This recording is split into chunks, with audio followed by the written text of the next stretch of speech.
Bon matin tout le monde, bienvenue dans On Jase de chasse, de pêche, de plein air avec moi-même, Steph Monette, j'espère que vous allez bien. Moi ça va super bien, sauf que pas capable de dormir. Je sais pas pourquoi, pas capable de dormir. J'ai écouté pas mal, peut-être 3-4 émissions de Yellowstone. Je m'endors pas.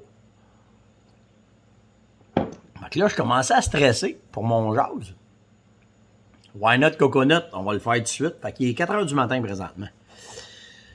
On va-tu se coucher pas? Je le sais pas, mais c'est pas grave.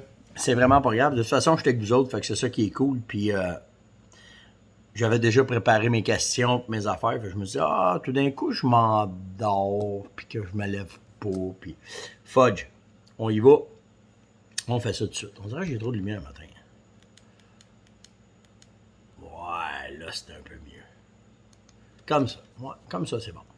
Fait que c'est ça. Fait que on le fait à 4 h du matin. C'est bien correct. En tout cas, il y a une affaire qui est sûre, il va te domper de bonne heure. Fait que là, au moins ceux qui vont se lever ce matin, mais vous allez pouvoir le pogner tout de suite à première heure. On va parler de quoi matin? Je suis allé faire un tour dans une boutique hier. Fait que je vais vous parler un peu de ce que j'ai vu dans les boutiques. Puis j'ai soigné ma nécessité aiguë. Fait que ça fait toujours bien ça. Après ça, je vous ai... parce que on va peut-être aller à la pêche en fin de semaine. Puis là, j'ai regardé ce que j'avais besoin. Puis il me manquait des bins. Je sais pas si vous connaissez ça, des bins. Mais il me manquait ça. Fait que j'ai acheté ça. Je vais vous les montrer après. Je vais vous montrer comment est-ce que j'étais avec ça.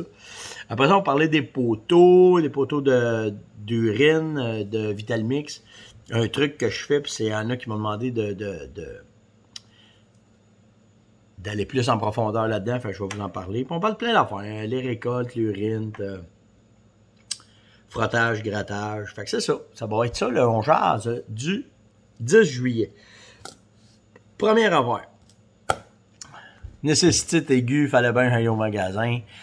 Fallait que j'aille faire un tour des magasins. J'avais pas le choix. Là. Ça allait pas bien, mais non, c'est pas vrai. Là. Il me manquait un petit stock, puis je suis allé faire un tour chez Sale, puis après ça, je suis allé faire un tour chez l'Ami Sport à Blainville, à Blainville-Clé. Il me manquait... c'est bon, attendez, on va vous le montrer, ta quête-là. Là. Il me manquait ça ici. Comme ça. Puis, celui-là ici. Comme ça. Il me manquait ça. Parce que je vais probablement pêcher à la mouche en matin. En matin, aujourd'hui, en tout cas, peu importe quand. Là. Vous allez voir les photos de toute façon. Puis, j'avais plus de sinking tip pour aller sur mes cannes à mouche. Parce que je vais aller en rivière. Puis, l'eau est haute. Fait que je voulais avoir le quoi quand même qui descendrait un peu en dessous de la surface de l'eau. Fait que j'étais me chercher des bouts de soie calante pour rajouter sur mes soies. Puis une affaire qui est importante, vous en avez, il y a des fast sinking, des slow sinking. Ça veut dire qu'il y en a qui descendent vite, puis il y en a qui descendent pas vite. Puis quand vous les achetez, c'est marqué ici en haut. Vous avez juste à regarder, là, regardez. C'est marqué slow sinking 2.6 inch à la seconde. Ça veut dire qu'elle descend de 2.6 pouces à la seconde. Puis, une plus rapide, une fast sinking, c'est 4.9. Elle va aller plus vite à la seconde. Fait que vous avez deux sortes. En tout cas, j'en ai acheté deux sortes qui faisaient la différence. Puis, pour les différencier, ils ne sont pas la même couleur. Fait que, j'en ai acheté deux de chaque. Fait que, c'est juste pour vous donner une idée que si tu vas aller chercher un peu plus de profondeur, comme là, comme je vous disais, l'eau est haute là, présentement. Fait que pour pouvoir aller chercher plus de... Je vais peut-être aller m'essayer à la Brune, dans la Rivière-du-Diable. Fait que si tu vas aller chercher un peu plus de profondeur, c'est un peu la bonne façon de le faire là, avec ces bouts de sinking-là. Comme ça. Fait que c'est ça. Et aussi, je sais pas si vous connaissez ça. Moi, là, c'est mon passe-partout pour la truite mouchetée, ça. Ça me permet de sortir mon épingle du jeu à moucheter puis à l'arc-en-ciel à ce temps-ci, parce que dans les lacs, l'eau est un peu plus chaude. Ça s'appelle, le vrai nom, là, c'est des snap beans. Moi, j'appelle ça des beans. C'est des snap beans. C'est Yuzuri qui fait ça. C'est des petits poissons nageurs. Puis, ça donne ça quand que vous pêchez avec ça. c'est hallucinant le travail que ça fait dans l'eau. Puis, tu fais juste mettre un petit peu de... On va reculer un peu. Tu fais juste mettre un petit peu de gel déparlant là-dessus. Puis, c'est fou. Puis, de la façon que je le montre, c'est que je me mets un fluo. Premièrement, ça vous prend... Ça prend... Attendez une seconde, là, je vais me placer. Là. Ça vous prend une petite snap comme ça ici en avant. OK? Ouais, ça le poigne. OK? En tout cas, comme ça. Pour pas que vous perdiez l'action, OK, de la bine, du petit poisson nageur. Après ça, je me mets un fluocarbone d'à peu près 24 pouces. Je viens l'attacher à un émerion comme... Oh, bougez pas, il faut que je sois sûr, je suis bien correct. À un émerion comme ça. Puis, je viens souvent rajouter un plomb comme ça. Un plomb marcheur de fond. Fait que ça, ici où ce qui est ma main, c'est attaché après ma canne. Fait que je viens mettre cet émerion-là. Puis, si je commence bien de bonne heure le matin et que je fais le tour du lac, je vais enlever le plomb. Je vais juste y aller avec mon petit poisson nageur, puis je vais faire le tour du lac. Si après avoir fait le tour du lac, mettons, je vous dirais à 10 pieds là, du bord, OK? Si j'ai rien snappé et j'ai rien attrapé, ce que je vais faire, c'est que là, je vais venir ajouter ce plomb-là après mon swivel. Puis là, je vais aller chercher de la profondeur. Fait que là, je vais me retasser d'à peu près 15-20 pieds du premier 10 pieds, je vais me mettre à 30-40 pieds du bord. Puis là, avec ce plomb-là, là, je vais aller chercher de la profondeur. Puis là, je vais pouvoir continuer à pêcher. Pour essayer d'aller chercher dans une autre profondeur, c'est ça le but. Fait que ça vous fait un petit montage de ce genre-là. Tu sais, ça, c'est accroché après votre ligne en avant. Vous avez le petit plomb qui est là, vous avez le monofilament. Puis au bout, vous avez le petit poisson nageur, là, la petite bine qui vient. Pour la truite, c'est vraiment, vraiment efficace. Pour toutes les sortes de truites, là, ben, pas pour la grise, mais je veux dire pour l'arc-en-ciel puis la mouchetée, c'est vraiment bon. Puis encore là, on se démarque, on va chercher des plus gros spécimens souvent de cette façon-là. Fait que j'utilise ça. C'est un petit plan B que j'ai souvent quand je vais pêcher. Bougez pas, on va vous montrer d'autres choses. Fait que j'en ai profité quand je suis allé chez Sale. J'ai refait mes boîtes à mouches parce que... Oh, et où? Attendez. Non, celle-là, je suis correct, c'est beau. Mais j'ai refait quelques-unes de mes boîtes à mouches parce que j'étais dû, là. J'avais des mouches partout, puis je voulais tout remettre ça, tout centraliser ça à la même place. Fait que j'ai fait... sont écœurantes, ces boîtes-là. J'ai trouvé ça cher, puis chez Sale qui avait ça. OK? C'est des super belles boîtes. Ils sont bien faits. Ils sont hermétiques. Fait que, tu sais, ça te permet... Hop là! Ça, t'échappes ça, puis tu te piques ça dans le pied le matin. Là. Commence bien une journée en astique. Mais, tu sais, ça te permet d'avoir toutes tes mouches visuelles. Puis moi, souvent, ce que je fais, c'est que quand je pars, mettons, je décide de faire une run, ça veut pas dire que je vais avoir cette grosse boîte-là dans ma veste, mais ça me permet, puis ils sont des deux bords. Fait que, tu sais, c'est sharp parce que tu peux tout avoir tes streamers aussi dedans en même temps. Fait que tu sais, j'ai les deux bords. J'ai une boîte à sèche. J'ai ça depuis que je suis flou, ma boîte à sèche. Là. Mais j'ai trouvé ça cool. Puis j'en ai profité pour faire le ménage de mes mouches à saumon. Fait que j'ai tout mis. Je me suis fait une autre boîte comme ça de mouches à saumon. Oh, puis il reste de la place. Oh. La nécessité aiguë, elle va revenir. Mais sérieusement, non. C'est juste parce que je trouve ça sharp, ce modèle de boîte-là, la façon qu'ils sont faites. Puis j'en trouvais pas des boîtes à mon goût. Ceux-là, j'ai fait, ouais, ça c'est nice, c'est vraiment nice. Mais ce que je vais probablement faire, c'est que ça, c'est mes boîtes de spare. Tu sais, j'en ai tout le temps deux, puis tout le kit. Ce que je vais probablement faire, je vais aller me chercher. Il y en avait des moitiés, des plus petites à moitié. Fait que je vais probablement aller me chercher ça, puis je vais travailler avec ça quand je vais pêcher. Qu'est-ce qu'il y a eu d'autre aussi que j'ai vu dans les boutiques? Bien, naturellement, ça fait pitié pour l'approvisionnement, que ce soit dans les grosses ou dans les petites boutiques. Là, je vois très bien qu'il manque de stock ces tablettes. C'est hallucinant. Pas beaucoup de choix. Bien, il y a du choix, mais tu sais, comme je voulais avoir du monofilament comme ça, moi, normalement, je m'achète pour la pêche à la truite, j'ai des petites bobines que j'ai accrochées après moi. Puis j'ai, mettons, du 2, du 4, du 6, du 8, du 10 livres vitesse. Puis pour le saumon, J'ai refait mes stocks aussi, mais là, il y avait du 8 livres, puis il y avait du 20 livres, puis that's it, puis pas en fluorocarbone, puis c'est pas facile. Je vous le dis, c'est ça. C'est ordinaire, vraiment. Fait que, comme je vous disais, quand vous trouvez de quoi, attendez pas, prenez-le tout de suite. Puis en jasant avec la gang de la Mi-Sport, je leur ai demandé, le stock arrivait quand, c'est pour le fun, juste pour voir qu'est-ce qu'ils me diraient, puis commentaient si ce que je savais, ça suivait la cadence. Puis on s'est mis à parler des vêtements, parce que les vêtements qu'il y avait, je voyais qu'il n'y avait pas son stock encore. Fait que j'ai dit, quand est-ce que ça rentre? Ben, il dit, écoute, j'ai justement su que j'ai un chargement qui s'en vient de cette cas-là. Là. Fait que, j'ai dit, ça a l'air de quoi? Ben, il dit, déjà, on en a une partie qui est vendue, parce que les gens commencent à réserver déjà leurs vêtements et leurs affaires. Fait que tu sais, attendez pas, je vous le dis, là, c'est vraiment pas cool.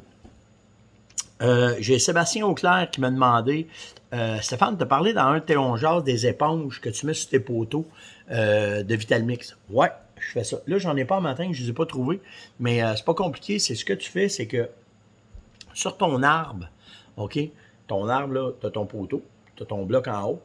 Quand que l'automne va arriver, je me suis fait des trous tout en 45, OK, pour que quand l'urine, pas l'urine, mais quand le Vitalmix descend sur le poteau, ça rentre dans les trous. Il y a des éponges dans le fond pour justement garder le plus de jus possible, le plus longtemps possible. Mais quand la chasse va arriver, certaines de ces éponges-là, je vais mettre de l'urine aussi dedans. Fait que ça va me donner, mon poteau devient multi-usage, si vous voulez, autant pour le Vitalmix, mais autant que quand la chasse va arriver, je vais mettre des odeurs dessus pour justement, vu que les orignaux sont habitués d'y aller, je veux me servir de ce poteau-là pour continuer à les attirer. Puis en mettant cette odeur-là dessus, ça va faire comme si c'était un boc orignal qui avait fait une souille, par exemple, qui est venu se frotter sur le poteau. Fait que ça va vous faire une station d'odeur naturelle parce qu'ils sont habitués depuis tout l'été à aller sur ce poteau-là. Fait que c'est la raison pourquoi faire que j'utilise ça et que je fais ça.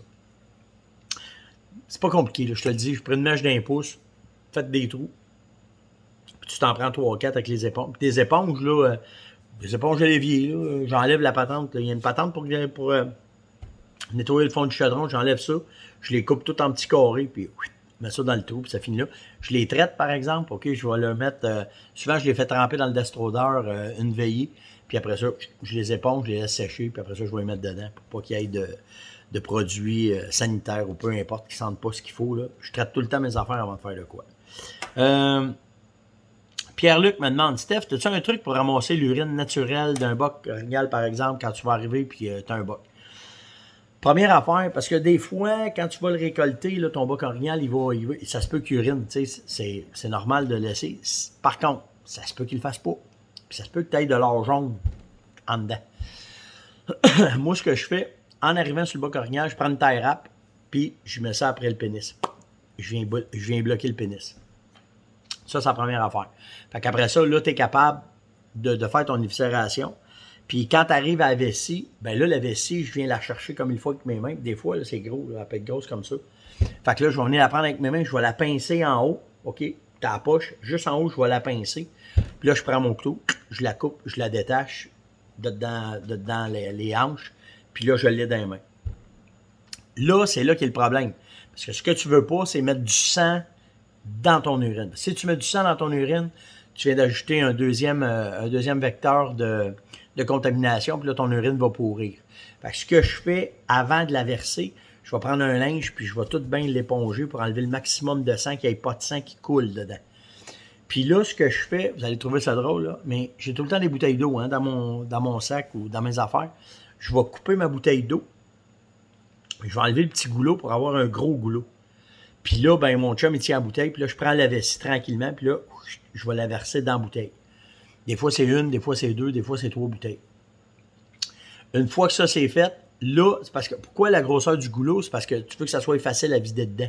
Parce que sans ça, c'est un petit goulot, tu vas en perdre la moitié, fait que tu vides ça dans ton gros goulot. Puis là, après ça, ben, je fais juste la retransvider dans un autre bouteille, puis là, je vais la garder. Puis ce que je fais après, c'est que je la mets toute dans des petits pots maçons dans ce genre-là.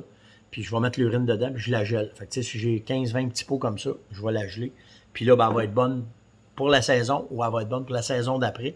Puis, quand elle va dégeler, il faut t'abrasser. Mais là, une fois qu'elle est dégelée, l'humidité qui s'est faite, la condensation qui s'est faite entre ton urine et la température à l'extérieur, là, il y a un vecteur de contamination qui commence. Fait que là, ton urine, elle va durer moins longtemps. Fait qu'il faut t'attendre pour qu'elle pue. Puis, c'est pour ça que je le fais dans des petits pots comme ça, ou dans des petites bouteilles, peu importe. C'est qu'au fur et à mesure que je les dégèle, je la perds pas. Je la garde longtemps. Fait que c'est un peu de cette façon-là que je travaille là, avec mon urine naturelle, si j'ai à prendre l'urine naturelle. Pour de vrai, est-ce que j'en utilise? Plus ben, parce qu'avec Orignac, je me cause pas la tête à ramasser de l'urine, puis à traîner ça, puis faire ci, puis faire ça, parce qu'Orignac, c'est la reproduction exacte de cette urine-là. Ça pourrit pas, ça garde, ça reste longtemps. Il y a beaucoup d'avantages à garder, à travailler avec du synthétique comme Orignac. Bon, là, ok, ouais, c'est bon, il me reste deux autres. Combien de temps j'ai fait, là? 15, ok, je suis bon. Raymond Dionne, puis André Lorrain. Je sais pas ce que vous avez, les gars, mais vous avez eu la même idée. Comment tu fais quand tu es dans ton stand, dans ta cage, dans tes affaires, pour aller uriner? Ben, c'est pas compliqué, j'ai un boco que je me garde. Souvent, les bouteilles de Gatorade, c'est le fun pour ça, parce que le goulot, il est plus gros, fait que c'est plus facile de t'aligner, puis faire ça. Moi, j'urine là-dedans, puis je le garde. Quand je sors du bois, je vais porter ça ailleurs, je le mets dans un ruisseau, puis ça part, puis ça finit là. Par contre, si c'est un numéro 2, là, c'est un autre game. Je vais m'en aller beaucoup plus loin de mon site, ok, de mon site de chasse. Puis ce que je fais souvent, c'est que je vais faire un trou dans le sol, puis je vais aller porter le petit cadeau dans le sol, puis je vais l'enterrer après. Depuis que j'enterre, j'ai plus de problème d'odeur, que ça va se promener, que ça va faire ci, que ça va faire ça. Fait que à cette heure, c'est ce que je fais. J'enterre tout le petit cadeau, je l'enterre avec le papier, tout le kit. Fait que un, c'est propre dans le bois, puis deux, je laisse pas d'odeur que je voudrais pas laisser dans le bois puis faire ça. Détail important, je sais pas si je vous ai déjà compté. J'étais à 7 ans. Oh, j'ai à 7 ans. Je sais pas si je vous ai déjà compté ça, mais tu sais comment c'est, hein? Tu sais, t'es dans ton stand, puis là, il est rendu à 8h30. Là, pogné une crampe. Tabarouette. Ah, moi, t'as fait, m'en est, si t'es sueur froid, le style, là, je t'offrais pas. Là, tu descends, tu te dépêches. Ça m'est déjà arrivé. Ça arrive à tout le monde. À l'époque, on chasse avec des suits one piece. OK, d'une pièce. Fait que là, descends du stand, puis là, c'est côté jardin en esti, parce que je suis à moyenne, puis go. Puis comment ça se fait que quand on arrive dans le dernier 5 pieds que tu penses que où tu vas faire ça, que là, c'est pire. Hein, c'est pire. Là, t'as plus de sueur, t'es plus capable de penser, tu vois plus rien, puis là, tu te mets à virer en rond comme un caniche, puis là, faut que tu dompes ça, là, tu sais. Fait que moi, ben ça m'est déjà arrivé. Puis là, je baisse mon saut au complet d'une claque, puis ça presse tellement que là. Faites attention. OK, faites bien attention parce que avec le poids de la substance, quand elle va tomber au sol, moi, ce qui est arrivé, c'est qu'il y avait une branche à peu près dans ce genre-là. Fait que quand la substance, elle a tombé, direct dans ma main, checkez bien ça. Quand la substance, elle a tombé, elle a bindé. Fait que ça m'a permis de finir mon travail. Et quand tu as fini, tu te tasses pas piler dedans, pour revenir dedans. Puis là, je mets tout mon saut, tout le kit. Mais la pression de la branche, elle, dans le moucado, elle a fait que quand elle est arrivée dans le dernier pouce, il n'y avait pas assez de résistance. Et elle a fait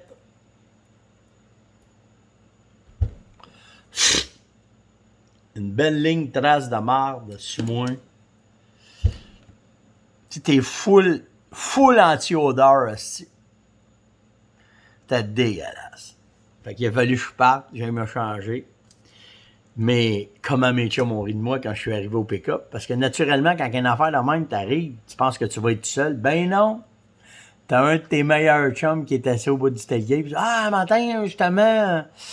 Puis là, ouais, la belle trace de. Fait que c'est ça. Fait que faites attention. Quand vous allez faire ça, dégagez, préparez, dégagez. Ça vous empêche d'avoir un petit cadeau qui va vous laisser sur vous-même. Et puis des histoires de même, des histoires de merde en masse. Dans ta carrière, il y en arrive plein, mais celle-là, c'était une des mémorables vraiment. Là. Comme puis celle de Yann aussi, elle a tout terminé, là, ça aussi, c'était mémorable, vraiment mémorable. La dernière question. La dernière question. Michel Foucault me demande, Steph, comment tu fais pour reconnaître des frottages, des grattages frais quand ils sont faits? Ben, les grattages, ben, tu vas voir qu'il n'y aura pas de feuilles dedans. Puis souvent, ils vont casser une branche qui va te tomber dedans en frais parce que quand il se fait aller la tête et le kit, ça tombe là. Tu vas avoir une piste fraîche aussi dans ton grattage. Les frottages, moi, ce que j'aime bien, là, c'est quand ils frottent, puis ça fait toute une petite écorce, puis qu'elle tombe à terre juste au pied de l'arbre. Là, t'es dans ta barouette. Ça, c'est un des bons trucs. Après ça, ce que je fais, c'est quand je suis pas sûr, si j'arrive sur un frottage, puis je suis pas sûr, je prends mon couteau, puis je vais juste faire 2-3 petites coches à côté, juste pour voir s'il y a une différence dans les deux. Fait que ça aussi, ça m'aide beaucoup. C'est à peu près les façons que je fais, puis les façons que je check, Michel, pour voir si mes grattages, mes frottages sont bien faits. C'était l'On Jase de ce matin. J'espère que ça a répondu à certaines de vos questions, puis que les petits trucs vous ont aidé. Si vous avez des questions, n'hésitez pas. Hein. Et puis hier, on a mis sur le groupe Coach de chasse, hey, allez vous abonner, parce qu'on va mettre de plus en plus d'affaires exclusives sur Coach de chasse. Puis j'ai mis 2 vidéos. C'est ma gang qui a travaillé là-dessus, qui m'ont demandé de faire ça. Ma gang de web et de marketing. Puis on se faisait beaucoup poser de questions sur la ferme. Fait qu'on a pris quelques questions, puis je me suis assis en rafale, puis ils m'ont posé des questions, puis je les ai répondues. Puis on vous a fait un montage avec ça. Un peu l'histoire de la ferme, les produits, qu'est-ce qu'on est fiers, toute la patente, là, tu sais. Fait que c'est 2 vidéos qu'on a mis. Les 2 vidéos sont présentement sur YouTube. Ils sont aussi sur Coach de chasse. J'en ai mis juste un sur la page publique de mon Facebook. Puis la raison, c'est parce que je veux que vous ayez vous abonner pour aller écouter l'autre. Allez vous abonner à Coach de chasse. Je vous le dis, il y a des belles affaires qui s'en viennent avec ça. Fait qu'on a mis ça là. Vous avez une chance d'aller écouter cette vidéo-là. Puis laissez des commentaires. Puis on vous lit. Pas eu le temps de passer à travers tout parce que je suis poigné dans cette série-là. Je la trouve bonne. Je trouve ça cool comment ça se développe, comment ça va. Fait que c'est à peu près ça. Si vous avez des questions, n'hésitez pas. Likez, là. Tout de suite. Likez, partagez, invitez, c'est le temps. Puis surtout, c'est ce qui est le plus important, que vous me regardiez sur YouTube, Facebook, Instagram, ça faire monette. Venez laisser des commentaires, s'il vous plaît. C'est important pour nous autres. Sur ce, passez une excellente journée, puis on se voit demain matin. Ciao tout le monde!